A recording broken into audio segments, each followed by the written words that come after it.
ఈరోజు రేపెల్లుండి కూడా డబ్బులు పడితే అకౌంట్లో నెక్స్ట్ వీక్ నుంచి అంటే మండే నుంచి వాళ్ళ అకౌంట్లో నిధులు జమ కాకపోతే జూన్ 26 వరకు సమయం ఇస్తున్నాం.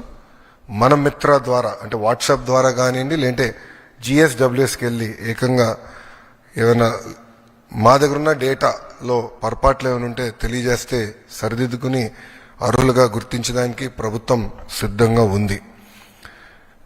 ఇంతేకాకుండా మీరు ఒకసారి చూస్తే ఇప్పుడు క్లాస్ 2 నుంచి క్లాస్ 10 వరకు మీరు చూస్తే, అదేవిధంగా సెకండ్ ఇయర్ స్టూడెంట్స్ కూడా చూస్తే సుమారుగా 30 లక్షల మంది బీసీ సోదరులకి తల్లికి వందనం వర్తించింది. 12 లక్షల మంది ఎస్టీ సోదరులకి, 4.26 లక్షల ఎస్టీ సోదరులకి, సుమారుగా 66,000 మంది మైనార్టీ సోదరులకి, 8.5 లక్షల ఈబీసీ సోదరులకి తల్లికి వందనం అందిస్తాం జరిగింది.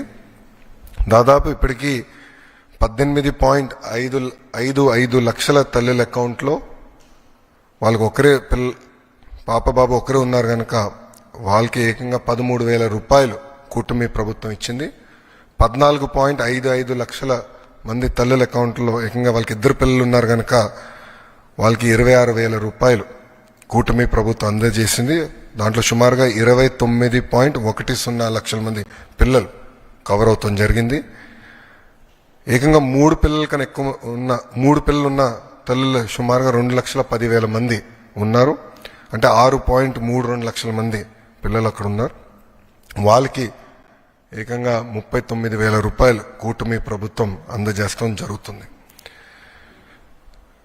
గత ప్రభుత్వం చేపట్టిన కార్యక్రమంలో వాళ్ళ ఎన్నికలప్పుడు వీడియోలన్నీ కూడా చూసాం. ఎంతమంది పిల్లలున్నా అంతమంది పిల్లలకి ఇస్తా అన్నారు. వాళ్ళు ఇవ్వకుండా ఏకంగా 42 లక్షల మంది పిల్లలకే ఆనాడు వాళ్ళ అమ్మ ఒడి ఇస్తాం జరిగింది. కూటమి ప్రభుత్వ అధికారంలోకి వచ్చిన తర్వాత అది ఇప్పుడు 67,27,000 మంది పిల్లలకి ఈరోజు నిధులు జమ చేస్తాం జరిగింది. గతంలో 5,540 కోట్ల రూపాయలు వాళ్ళ కార్యక్రమానికి ఖర్చు పెడితే సంవత్సరానికి కూటమి ప్రభుత్వం 8,745 కోట్ల రూపాయలు తల్లి అకౌంట్లో నిధులు జమ చేస్తాం జరిగింది. అంటే సుమారుగా 3,205 కోట్ల రూపాయలు అదనంగా కూటమి ప్రభుత్వం అందజేస్తుంది. అంటే 5 సంవత్సరాల్లో 16,000 కోట్ల రూపాయలు అదనంగా తల్లుల అకౌంట్లో కూటమి ప్రభుత్వం నిధులు జమ చేయబోతుంది. మళ్ళీ ప్రజలందరూ చెప్పేది ఒకటే, ఎంతమంది పిల్లలున్నా అంతమంది పిల్లలకు మేము ఇస్తాం. అర్హులు ఎంతమంది ఉన్నా వాళ్ళకి ఈ కార్యక్రమం అందించాలనేది గౌరవ ముఖ్యమంత్రి గారు మాకు ఆదేశాలు జారీ చేస్తాం జరిగింది. ఇప్పుడే నేను గౌరవ ఫైనాన్స్ మంత్రి గారితో కూడా మీ ఇద్దరం కూర్చుని రివ్యూ చేశాము. ఎక్కడెక్కడ చిన్న లోటుపాట్లు ఉన్నాయో అవన్నీ కూడా మేము రివ్యూ చేస్తాం జరిగింది. కొంతమందికి ఏంటంటే బట్ 2% మందికి ఏమైందంటే వాళ్ళ అకౌంట్ యాక్టివ్ లేదు. దానివల్ల నిధులు తిరిగి ప్రభుత్వానికి వచ్చినాయి. ఆ తల్లులందరినీ వాళ్ళ అకౌంట్ని యాక్టివేట్ చేసుకోమని చెప్పి వాళ్ళకి SMS కూడా వెళ్తుంది. ఇట్లా మీకు డబ్బులు పంపించడానికి ప్రయత్నించాము, మీ అకౌంట్ ఇన్యాక్టివ్గా ఉందని SMS పంపిస్తున్నాం. వాళ్ళ బ్యాంక్కి వెళ్ళి వాళ్ళ అకౌంట్ యాక్టివేట్ చేసుకున్న వెంటనే నిధులు నేరుగా వాళ్ళ అకౌంట్లో పడతాయి. సో మన మిత్ర ద్వారా కూడా ఇప్పుడు గ్రీవెన్స్ రేజ్ చేయడానికి ఆస్కారం ఉంటుంది. సో వెళ్ళాలంటే గ్రామ సచివాలయం వార్డు సచివాలయకి వెళ్ళొచ్చు, లేదంటే ఇంట్లో కూర్చుని వాట్సాప్ ద్వారా గ్రీవెన్స్ కూడా రేజ్ చేసే ఆస్కారం ఇచ్చాం. ప్రభుత్వ విద్యలో తల్లికి వందనం అనేది ఒక భాగం. ఈరోజు అన్ని పాఠశాలలు ప్రారంభించారు. మీరందరూ ఒక్కసారి ఫీల్డ్లో చూస్తే 80% మంది పిల్లలకి ఈరోజు డాక్టర్ సర్వేపల్లి రాధాకృష్ణన్ గారి స్కూల్ కిట్ అందిస్తాం జరిగింది. మొదటి రోజే పుస్తకాలు, యూనిఫామ్, బ్యాగ్స్, షూస్, సాక్స్ అన్ని మేము అందిస్తాం జరిగింది. గతంలో ఎప్పుడైతే జరగలేదు, మేము అందించాం. ఆ 20% కూడా 20వ తారీఖు లోపల ఆ పిల్లలకి ఈ స్కూల్ కిట్ అందిస్తాం. గతంలో ఇంటర్ పిల్లలకి స్కూల్ కిట్ అనేది తీసేశారు. ఏప్రిల్ మాసంలోనే ఏ పిల్లలైతే ప్రభుత్వ జూనియర్ కళాశాలలో చేరారో వాళ్ళకి స్కూల్ కిట్ ఏప్రిల్ మాసంలోనే కూటమి ప్రభుత్వం అందిస్తాం జరిగింది. అంతేకాకుండా మేమందరం చర్చించి, నాదెండ్ల మనోహర్ గారు నేను చర్చించి పిల్లలకి సన్న బియ్యం ఇవ్వాలి మధ్యాహ్న భోజనం పథకంలో అని నిర్ణయం తీసుకుంటాం జరిగింది. దాంట్లో భాగంగా ఈరోజు మేము అది కూడా మధ్యాహ్న భోజనం పథకంలో అమలు చేస్తాం జరిగింది. మూడో చాలా కీలకమైన సంస్కరణ మేము తీసుకొస్తాం జరిగింది. అదేంటంటే 1 క్లాస్ 1 టీచర్ మోడల్. ప్రాథమిక పాఠశాల అంటే ప్రైమరీ పాఠశాలలో ఒక్కసారి కానీ చూస్తే కూటమి ప్రభుత్వ అధికారంలో వచ్చినప్పుడు కేవలం 1200 పాఠశాలలు 1 క్లాస్ 1 టీచర్ ఉన్నాయి.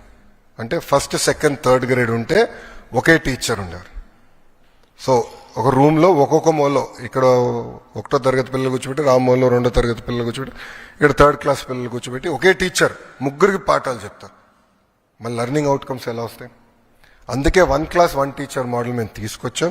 ఈరోజు నేను గర్వంగా చెప్పుకెళ్తున్నా, 9600 పాఠశాలలు 1 క్లాస్ 1 టీచర్ కూటమి ప్రభుత్వం తీసుకొచ్చింది. అంటే 8 టైమ్స్, సుమారుగా 7.5 టైమ్స్ మేము పెంచాం. 1 క్లాస్ 1 టీచర్ అనేది మా నినాదం. అప్పుడే లెర్నింగ్ అవుట్కమ్స్ అనేది బాగా వస్తుంది. 1200 పాఠశాలల నుంచి 9600 పాఠశాలలకి ఇది తీసుకెళ్తాం జరిగింది. ఇంతేకాకుండా 4వ కీలకమైనది, మొన్న మీరు బడ్జెట్లో చూస్తే ఆర్థిక శాఖ మంత్రి గారి సహకారంతో ప్రభుత్వ పాఠశాలలన్నిటికీ ఉచిత కరెంట్ మేము రచిస్తున్నాం. సో అక్కడున్న హెచ్ఎం గారు కానీ ఉపాధ్యాయులు కానీ కరెంటు బిల్ గురించి ఇబ్బంది పడాల్సిన అవసరం లేదు, నేరుగా ఉచితంగా చేస్తాం జరిగింది. సో ఈ 4, ఎందుకంటే తల్లికి వందనం కింద ఈ 4 కొట్టుకుపోతాయి. అట్లా కాకుండా చాలా కీలకమైన డబ్బులు ఇస్తామే కాదు, పిల్లల్ని బాగా చదివించాలన్న బాధ్యత మేము తీసుకున్నాం. మీరు చూస్తే అసెంబ్లీలో నేను గ్యారంటీడ్ ఎఫ్ఎల్ఎన్, భారతదేశంలో ఏ రాష్ట్రం అలాంటి నిర్ణయం తీసుకోలే, మేము తీసుకున్నాం. వి విల్ గ్యారంటీ ఎఫ్ఎల్ఎన్ అని. అది చెప్తాం చాలా తేలికైంది. దానికి సంస్కరణలు తీసుకురావాలి, దానికి మొత్తం సిస్టమ్ సెట్ చేయాల్సిన అవసరం ఉంది. మీరు కూడా చూస్తే ఇప్పుడు టీచర్ ట్రాన్స్ఫర్స్ కూడా జరుగుతున్నాయి. నేను ఆన్లైన్ మెకానిజం పెట్టాలనుకున్నా, ఉపాధ్యాయులందరూ లేదు మాన్యువల్ పెడితే బాగుంటుందని కోరటం జరిగింది. నేను మా ఎమ్మెల్సీలు అందరితో చర్చించిన తర్వాత మాన్యువల్ మెకానిజం మేము రివర్ట్ అయ్యాం. దానివల్ల వాస్తవంగా ఆలస్యమైంది. ఏంటంటే నా లక్ష్యం ఏంటంటే పిల్లలు మొదటి రోజు స్కూల్కి వెళ్ళినప్పుడు ఆ సంవత్సరం ఉన్న టీచర్లు వాళ్ళు మొదటి రోజే వస్తారని లక్ష్యంగా పెట్టుకున్నాం. కానీ అది సాధించలేకపోయా. దానివల్ల నేను చాలా బాధపడుతున్నా. అధికారులందరూ అహర్నిశలు కష్టపడుతున్నారు. మండే కల్లా మొత్తం ఈ టీచర్ బదిలీలన్నీ కూడా పూర్తి చేసి ఈ మొత్తం వ్యవస్థ స్టెబిలైజ్ అవుతుంది. వచ్చే సంవత్సరంలో 10th క్లాస్ రిజల్ట్స్ కానివ్వండి, లేదంటే ఇంటర్ రిజల్ట్స్ కానివ్వండి, ఆల్రెడీ ఒక మార్క్ చేసాం. దానికన్నా బెటర్ చేయాలని లక్ష్యంతో మొత్తం విద్యాశాఖ అహర్నిశలు కష్టపడుతుందని ప్రజలు తెలుపుకుంటూ, ప్రజలందరూ ఒకటే చెప్తున్నాం, గతంలో ప్రభుత్వ పాఠశాలల గురించి నాకు తెలుసు, కరెక్ట్గా డేటా లేదు, ఎంతమంది పిల్లలు చదువుతున్నారో తెలియని పరిస్థితి, అడుగడుగున ఇబ్బంది పడే పరిస్థితి ఉండేది.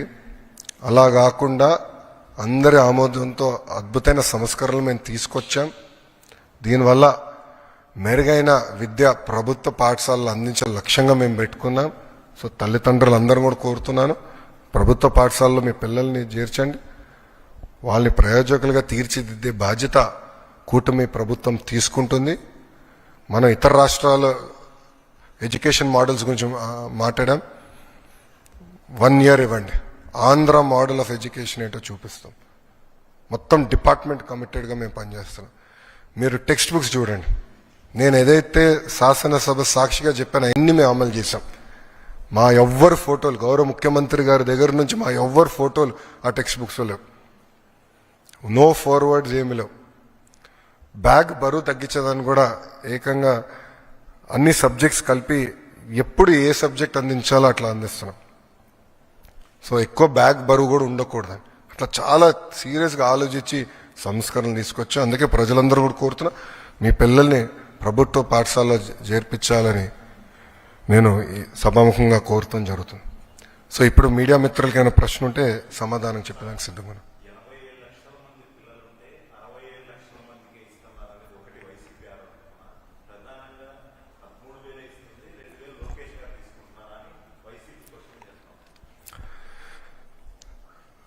నేను చూశాను, ప్రతిపక్షంలో ఉన్న పార్టీ నా పైన తీరని ఆరోపణ చేసింది. వాళ్ళు అధికారికంగా ట్వీట్ పెట్టారు. వాళ్ళకి నేను 24 గంటలు సమయం ఇస్తున్నా. 2000 రూపాయలు నా బ్యాంక్ అకౌంట్కి వచ్చింది, నా జోబులోకి వచ్చిందని వాళ్ళు అంటున్నారు కనుక నిరూపించండి, లేదంటే ఆ స్టేట్మెంట్ విత్డ్రా చేయండి. ఈ 2 చేయకపోతే చాలా తీవ్రమైన పరిణామాలు ఉంటాయి. లీగల్గా నేను దీనిపైన ముందరికి వెళ్ళాలని నిర్ణయించుకుంటాం జరిగింది.